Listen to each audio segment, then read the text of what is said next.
ఇంట్లో 5గురు పిల్లలుంటే సందడి సందడిగా ఉంటుంది. ఈ 5గురు పిల్లల్లో ఎవరు ఎక్కువ అల్లరి చేసేవాళ్ళు? అంత అల్లరి లేదండి. కొంచెం ఈయనే అల్లరి.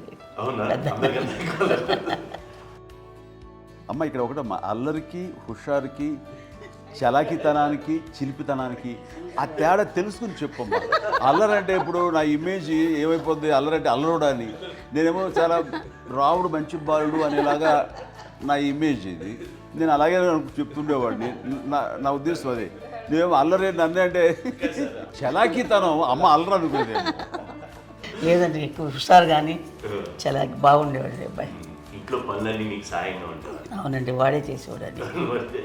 అది ఇంట్లో ఎవరు ముట్టుకునేవాడు కాదు. మా నాగబాబు అస్సలు ముట్టుకునేవాడు కాదు. అన్నిటికీ నాకు ఆయన సహాయమే పాపం. నాన్న ఆయన ఉద్యోగం వెళ్ళిపోయారు. నేను పాక్కుంటూ అలాగా వెళుతూ వెళ్ళిపోయాను, నాకు తెలియదు. తర్వాత అమ్మ చెప్తుంటే లేదుగా మాత్రం కొన్ని కమ్మర కోలు ఉంది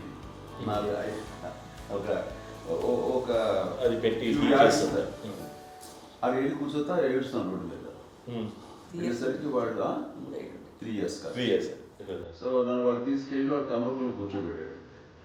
ఇక్కడికి ఏడుస్తాను, ఎవరి పిల్లడో తెలియదు వాళ్ళకి. సో అది ఒక గంట పోయిన తర్వాత అమ్మ ఎత్తుకుంటూ వాళ్ళు మొత్తం అది వాళ్ళు చూసి ఈ అబ్బాయి అన్నారు. కాదు అనేసి అది చాలా ఉంటారు సరిగ్గా చూడమ్మా, ఈ అబ్బాయి మా అబ్బాయి అన్నారు. ఏంటమ్మా అంటే ఆ కమర్గూలలో ఎంత కూర్చోబెట్టాడు కదా, బస్ అంతా పూజిస్తున్నావో ఏంటంటే అదే అందరి కాదు కానీ అందరి కాదు కానీ ఆ కమర్గూలలో కూర్చోబెట్టడానికి ఆ మసిగిస్తూ ఇంకా నలవైతుంది.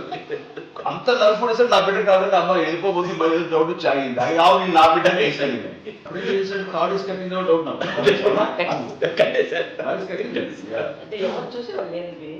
అమ్మేమో అల్లరి అనుకునేదండి, నాకేమో చిన్ననాటి మహాభాగవతం అనుకుంటాను. ఆయన మహానుభావులు ఏమో అందరూ